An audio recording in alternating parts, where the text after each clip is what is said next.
Hello friends, मैं हूं मनोज पांडे और आप देख रहे हैं अपना YouTube channel study point and classes.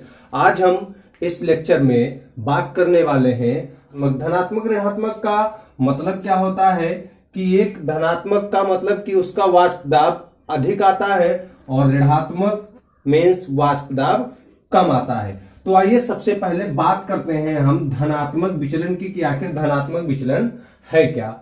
तो ठीक है, देखते हैं, इसको थोड़ा सा अच्छे से समझते हैं। आप अगर देखिए, एक चीज मैं आपको बता दूं कि अगर आप इसके पहले का वीडियो नहीं देखे हैं तो आपको समझना थोड़ा मुश्किल हो सकता है। इसलिए जब कभी भी आप एक नए लेक्चर को देखें तो उससे पहले के लेक्चर को जरूर देख लिया करें, ठीक है।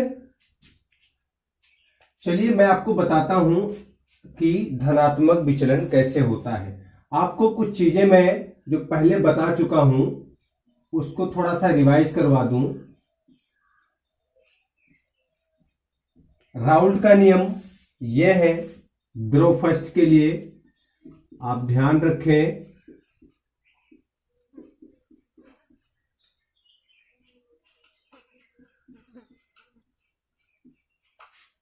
और ये नियम हमारा था द्रव सेकंड के लिए। और जो टोटल प्रेशर था P टोटल वो P1 प्लस P2 के बराबर था। लेकिन जो धनात्मक विचलन हमारा है वो धनात्मक विचलन कह रहा है कि ऐसा नहीं होगा। क्यों नहीं होगा? क्योंकि भाई वो अनादर्श विलयन है और अनादर्श विलयन राउल्ट के नियम का पालन नहीं करता है। कैसे नहीं करेगा, आइए एक प्रैक्टिकल करके देखते हैं थोड़ा सा। सबसे पहली चीज मान लेते हैं एग्जाम्पल के तौर पर कि कुछ लिक्विड यानी कि द्रव सॉल्यूशन हम ले रहे हैं। सबसे पहली चीज ध्यान दें कि जैसे एक एल्कोहल ले रहे हैं और एल्कोहल के बाद में एसीटोन को ले रहे हैं। एल्कोहल और एसीटोन, ये दो बर्तन है एल्कोहल के और एसीटोन के। एक में एल्कोहल भरा हुआ है और एक में एसीटोन भरा हुआ है। एल्कोहल में जैसे आप ले लें CH3 CH2OH, एथिल एल्कोहल भी ले सकते हो, मेथिल एल्कोहल भी ले सकते हो, OH और CH3OH। सपोज दैट आप देखें एसीटोन की बात करें तो acetone CH3 C double bond O CH3 और CH3 C double bond O CH3। ये एसीटोन दो मॉलिक्यूल ले लिए हैं हम। अब यहां मैं आपको एक चीज बता दूं कि जब कभी भी आप देखेंगे कि ये अणु जब आपस में जुड़ते हैं तो इनके बीच में जो बॉन्डिंग होती है वो हाइड्रोजन बॉन्डिंग होती है। कैसी बॉन्डिंग होती है? Hydrogen bonding. कैसे? आप थोड़ा सा एक जनरली सा चर्चा कर लिया जाए इस पर। जो ऑक्सीजन होता है, ऑक्सीजन पर थोड़ा आंशिक ऋणावेश होता है और जो कार्बन होता है हमारा उस पर आंशिक धनावेश होता है, partial positive and partial negative. यहां भी एसीटोन में भी वही चीज होगा कि जो एसीटोन है, एसीटोन में कार्बन पर पार्शियल पॉजिटिव और ऑक्सीजन पर पार्शियल नेगेटिव होगा। और उसके बाद में ये CH3 जुड़े रहेंगे। तो यहां हम सिर्फ आपको एक एक अणु की बात बता रहे हैं। यहां कितने अणु हैं? दो अणु की चर्चा यहां कर रहे हैं। बहुत सारे अणु सॉल्यूशन में हो सकते हैं। ये चीज दो अणु बना दिया गया एल्कोहल का, एक पार्शियल पॉजिटिव एक पार्शियल नेगेटिव। यहां भी दो अणु चलिए बना देते हैं।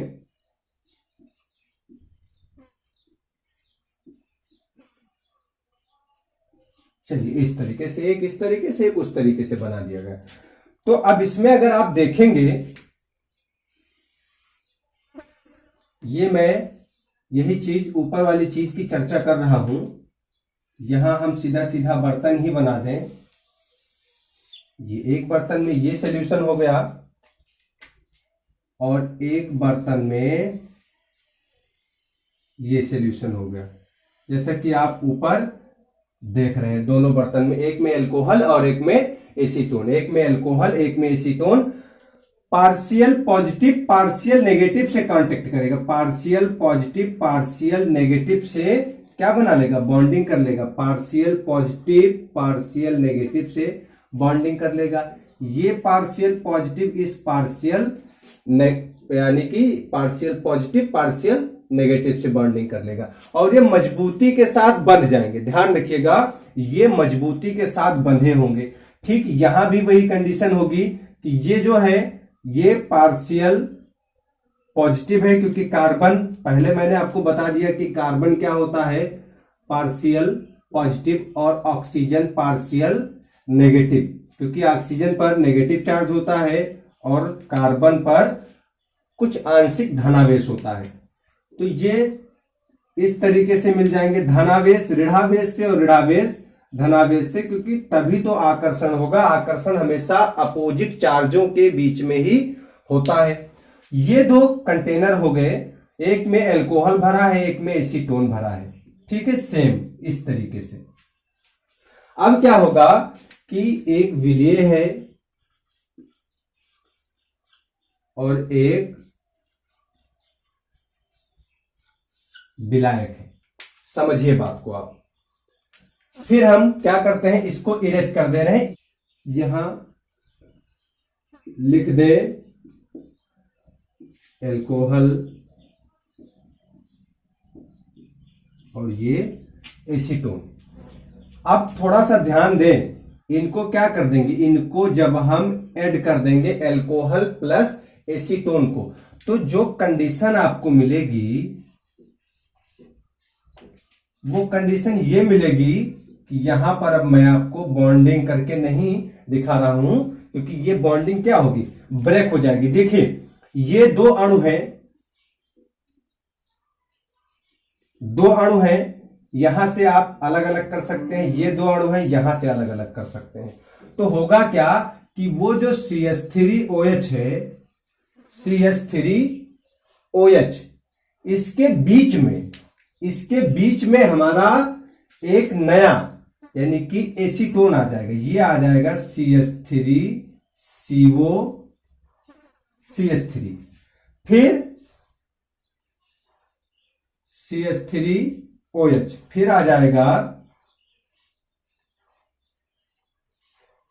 CH3OH, उसके बाद फिर CH3COCH3। तो यहां जो चीज हम देख रहे हैं, ये जो हमारा विलयन बन रहा है, इसमें हमें यह दिखाई दे रहा है कि इनके बीच के हाइड्रोजन बांड को तोड़ करके इन दोनों अणुओं के बीच में एसीटोन का एक अणु आ जाता है, या एसीटोन के दोनों अणुओं के बीच में एक अल्कोहल का अणु आ जाता है। बहुत सिंपल सा आप समझ लीजिए कि जब धनात्मक विचलन हमें दिखेगा तो उसका रीजन यही होगा कि विलेय और विलायक में प्रत्येक के अणु एक दूसरे के बीच में आ जाते हैं। यानी कि अल्कोहल के बीच में अगर देखें तो एसीटोन आ गया, एसीटोन के बीच में देखें तो अल्कोहल आ गया। अब समझें आप कि इनमें होगा क्या, इनमें यह होगा कि जो चीज यहां हम लिखे हैं धनात्मक विचलन में, यहां ये आप देखें बॉन्डिंग क्या होगी, टूट गई। तो यहां जब बंधे थे तो वाष्पित कम हो रहे थे। जैसे भाई आपके पास जो जानवर यानी कि कोई पशु है, गाय है, भैंसे हैं, कोई भी चीज है, उनको आप बांध के रखते हो तो वो भाग नहीं पाएंगे ज्यादा। क्या करेंगे, उसी के जो रस्सी लगी हुई है उसी के आसपास मोशन करेंगे। लेकिन जब रस्सी खुल जाए तो फिर भागने पर वो क्या हो जाते हैं, बिल्कुल आमदा हो जाते हैं, तत्काल भागना शुरू कर देते हैं। ठीक वही कंडीशन यहां भी है कि इनकी रस्सी को तोड़ा जा रहा है एक दूसरे के द्वारा। यानी कि एसीटोन इसको तोड़ रहा है या अल्कोहल एसीटोन के बॉन्ड को तोड़ रहा है और दोनों को फ्री कर रहा है। तो जैसे फ्री करेंगे ये भगना शुरू करेंगे। भगना शुरू करने का मतलब कि वाष्पन की प्रक्रिया यानी कि वाष्प दाब इसका बढ़ जाएगा। क्यों? क्योंकि इनके मॉलिक्यूल अब क्या हो गए? फ्री हो गए हैं। तो यहां क्या हो जाएगा कि P1 जो हमारा है वो P1 नॉट X1 से, जो यहां शुद्ध भाई P1 equal to P1 not X1 जो लिखा था पहले वो किसका था? विलेय का था। और P2 equal to P2 not X2 वो किसका था? विलायक का था। लेकिन जब ये विलयन में आए तो जो हमारा फर्स्ट वाला है अल्कोहल वो भी फ्री हो गया। तो फ्री होने का मतलब कि वाष्प दाब बढ़ गया, यानी कि P1 बढ़ गया। विलयन में जो हमारा वाष्प दाब था वो P1 था। आप पीछे वाले वीडियो में जाकर के अच्छे से देख लें इसको। और जब विलयन में दूसरे वाले द्रव का यानी कि द्रव सेकंड का, ये द्रव फर्स्ट है, द्रव सेकंड का यानी कि एसीटोन का भी बॉन्ड देखिए ब्रेक हो गया और उसका भी वाष्प दाब क्या होगा? बढ़ जाएगा, क्योंकि इसके भी मॉलिक्यूल और अधिक वाष्पित होने लगेंगे। ठीक है, तो अच्छे से इसको हमने समझ लिया है। अब देखिए फिर कौन सी चीज निकल के आएगी? निकल के आएगी ये कि हमारा P टोटल भी ज्यादा हो जाएगा, क्योंकि इन दोनों को मिला करके जो ढक्कन पर जो दाब लगेगा, हमारे जो ये ढक्कन है इस ढक्कन पर जो दाब लगेगा वो दाब भी क्या होगा? ज्यादा हो जाएगा। ठीक है,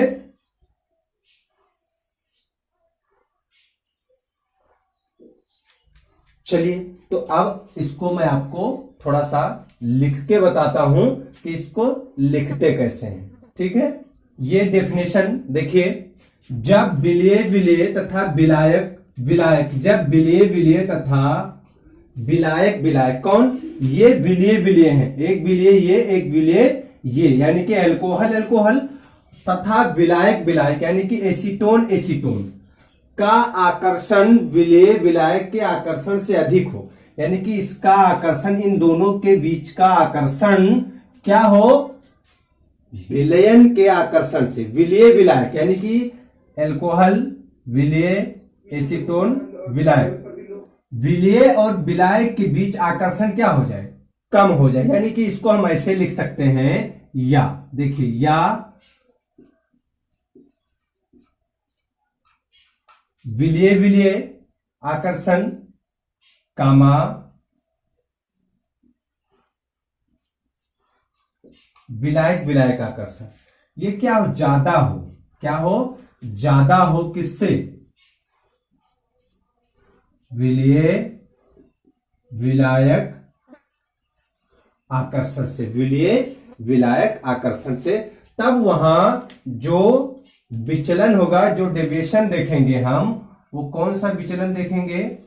धनात्मक विचलन देखेंगे। ठीक है, अच्छे से इसको समझ लिया हमने। चलिए अब मैं आपको ग्राफ से समझाता हूं। सबसे पहले इसके पहले वाले लेक्चर में जो वीडियो हम देख चुके हैं उसमें जो आदर्श विलयन का ग्राफ बनाया गया है उसको देखते हैं। आइए देखिए, सबसे पहले इधर हम वाष्प दाब ले लेते हैं। इधर हमने क्या लिया था? मोल अंश।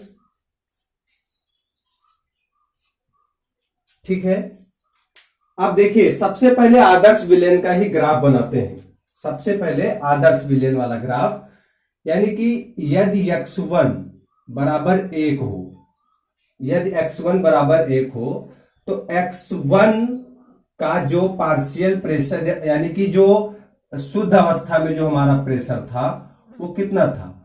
वो था P1 नॉट। और जब आप इधर आएंगे उससे पहले x2 हमारा क्या रहेगा? 0, क्योंकि मोल अंश कुल मिलाकर के एक ही होता है। तो यहां केवल विलेय की बात कर रहे हैं हम, फर्स्ट की, तो यहां सेकंड वाला है ही नहीं, तो सेकंड वाले का मोल अंश कितना होगा? वो 0 होगा और फर्स्ट वाले का 1 होगा। अब जैसे जैसे हम इधर आ रहे हैं तो x1 जो है वो 0 हो रहा है और x2 1 हो रहा है। यानी कि हम सेकंड वाले की समझ लीजिए बात कर रहे हैं, जहां जो सेकंड वाला मोल अंश है वो 1 है और यहां x1 क्या है? 0, क्योंकि यहां x1 है ही नहीं। ठीक है, यहां x2 नहीं है, यहां x1 नहीं है, और यहां x1 x2 दोनों है।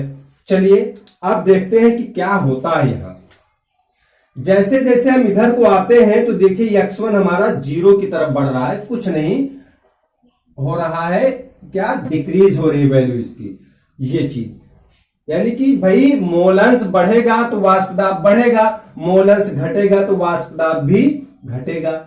x2 क्या हो रहा है, x2 बढ़ रहा है 1 की ओर, ठीक है।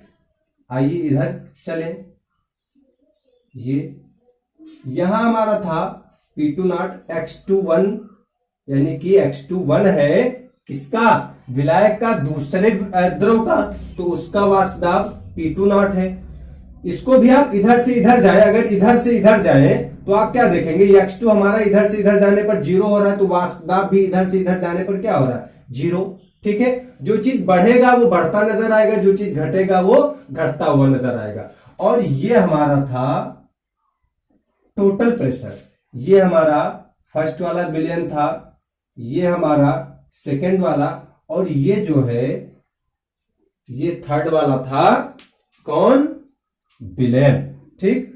ये आदर्श विलयन का था ग्राफ। लेकिन अब धनात्मक विचलन में ये ग्राफ कैसे रहेगा, तो इसको मैं बता दूं आपको कि पहले जहां ये कम वाष्पित होते थे इनका वाष्प दाब कम था, यहां भी इनका वाष्प दाब कम था, लेकिन जब ये यहां आ गए, जब ये यहां विलयन में आ गए तो ये सब फ्री हो गए, इनके बीच के बॉन्ड टूट गए, तो वाष्पित ज्यादा होने लगेंगे ये, यानी कि जो पहले की अपेक्षा का वाष्प दाब का जो यानी कि लाइन था वो क्या हो जाएगा, वो बढ़ जाएगा, वो क्या होगा, वो बढ़ जाएगा इससे, ठीक।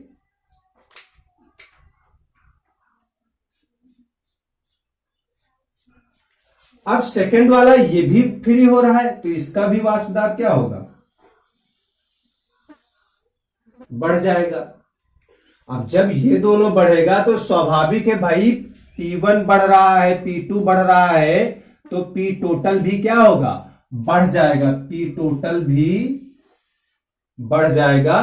तो अब यहां आप देखें कि बढ़ गया नहीं बढ़ गया, जो P1 था हमारा x1 के लिए कौन था, P1 यहां विलयन में, तो P1 बढ़ गया, देखिए x2 के लिए P2 था विलयन में, वो भी बढ़ गया, तो P टोटल भी बढ़ गया। यानी कि जब वाष्प दाब क्या हो, बढ़ जाए, तो वहां पर धनात्मक विचलन होता है, ठीक है, अच्छा है। अब देखते हैं ऋणात्मक विचलन। सबसे पहले डिफिनेशन देख लेते हैं। जब विलीय विलीय तथा विलायक विलायक का आकर्षण विलीय विलायक के आकर्षण से कम हो, विलीय विलीय का आकर्षण और विलायक विलायक का आकर्षण विलीय विलायक के आकर्षण से कम होता है, तब विलयन ऋणात्मक विचलन प्रदर्शित करते हैं, ठीक है। चलिए एग्जाम्पल से इसको देखते हैं। एग्जाम्पल के तौर पर कई सारी चीजें हम ले सकते हैं, जैसे फिनाल है, एनिलीन है,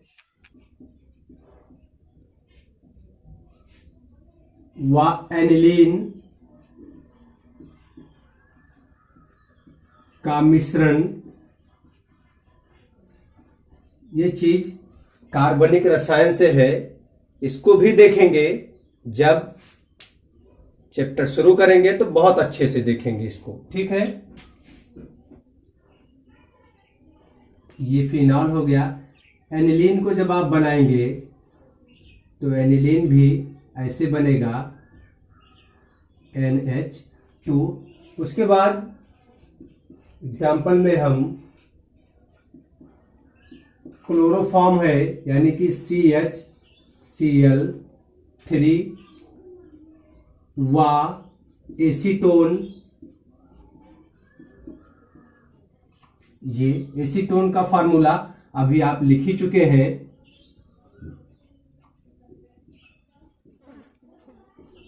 CH3CO CH3। तो ये एग्जाम्पल है जो ऋणात्मक विचलन दर्शाते हैं। अब कैसे दर्शाते हैं, आइए इसको देखते हैं। इसमें एक चीज और मैं बता दूं कि बहुत सिंपल सा उदाहरण हमारा एक और है, आप H2O व H2SO4 को भी ले सकते हो उदाहरण के तौर पर। इसमें क्या होगा कि जब क्लोरोफॉर्म को CHCl3, ये हो गया CHCl3 क्लोरोफॉर्म, बहुत सारे अणु हैं इनके, मैं एक ही अणु को ले रहा हूं यहां, प्लस कौन सी चीज, एसीटोन को ले रहा हूं। चलिए देखते हैं एसीटोन को ही। ये एसीटोन CH3 तो इनमें होता क्या है कि एक विलेय है, एक विलायक है, एक विलेय और एक विलायक, एक क्लोरोफॉर्म एक एसीटोन। एक बर्तन में ये रखा है और एक बर्तन में ये रखा है, ये इस तरीके से। अब जब इनको हम विलयन बना रहे हैं, मिला रहे हैं, तो क्या बनेगा, कैसे बनेगा, इसको थोड़ा सा देखते हैं। क्लोरोफॉर्म CCl3CH और उसके बाद में एसीटोन जो है C डबल बॉन्ड O करके लिखा जाए तो ठीक रहेगा। और ये अब ये दोनों जब विलयन बन गए तो क्या परिवर्तन हुआ भाई, सोच रहे होंगे अभी तो कुछ हो ही नहीं रहा है, जो पहले था वैसे ही देख रहे हैं। परिवर्तन हो रहा है कि इनके बीच में बॉन्डिंग हो जाती है, इनके बीच क्या होती है, बॉन्डिंग हो जाती है। और वो बॉन्डिंग कैसी रहती है, इनके जो दो अणु है, मान लीजिए इससे पहले वाले अभी जब धनात्मक विचलन आपको पढ़ाए थे तो उसमें हम एसीटोन के दो अणु बना के दिखाए थे, वैसे आप क्लोरोफॉर्म के दो अणु बना सकते हो। तो होगा क्या कि वहां पर धनात्मक विचलन में एक अणु के बीच में यानी कि एक दूसरा अणु आ जाता था, लेकिन यहां क्या हो रहा है कि एक अणु दूसरे अणु के साथ में बॉन्डिंग कर ले रहे हैं और ये बॉन्डिंग विलेय और विलायक के जो अलग अलग बॉन्डिंग है अपने अणुओं के बीच उससे ज्यादा मजबूत होता है। तो जब ज्यादा मजबूत होगा तो यहां ये जैसे मान लीजिए कि फिर वही चीज कि जैसे आपके पशु जो है, गाय या भैंस जो है, वो कहां है, ये घूम रहे हैं, फ्री बाहर घूम रहे हैं, तो इनका वाष्प दाब क्या है, ज्यादा है। इनका वाष्प दाब अपने हिसाब से ठीक है, जैसा है शुद्ध अवस्था में वाष्प दाब इनका क्या है, इसका P1 का शुद्ध अवस्था में वाष्प दाब P1 नॉट X1 है और इसका वाष्प दाब शुद्ध अवस्था में P2 equal to P2 not X2 है, अब शुद्ध अवस्था में। लेकिन जब ये यहां है तो बॉन्डिंग हो गई भाई, जानवरों को रस्सी से बांध दिया गया, ठीक, या एक जानवर को दूसरे जानवर की ही रस्सी में बांध दिया गया, तो एक भागेगा तो दूसरा उसको दूसरी तरफ खींचेगा, यानी कि भागने की स्वतंत्रता नहीं होगी। तो वही चीज यहां हो रही है कि ये बंध रहे हैं, तो बंधेंगे तो यहां जो वाष्प दाब था कहीं ना कहीं यहां क्या हो जाएगा, कम हो जाएगा, यहां वाष्प दाब कम हो जाएगा।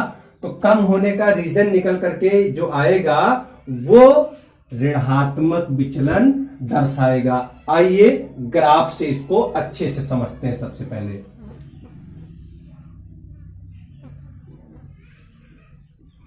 ग्राफ पे हम जो हमारा ये वाला अक्ष है इस पर हम वाष्प दाब लेते हैं, इस वाले अक्ष पर मोल अंश लेते हैं। वैसे ही देखें जैसे पहले देखा गया, x1 equal to 1, x2 equal to 0। क्यों?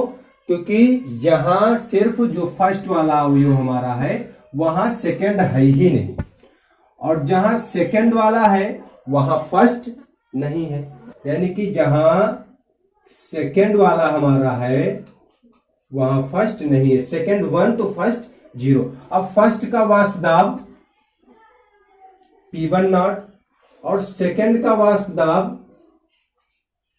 P2 not.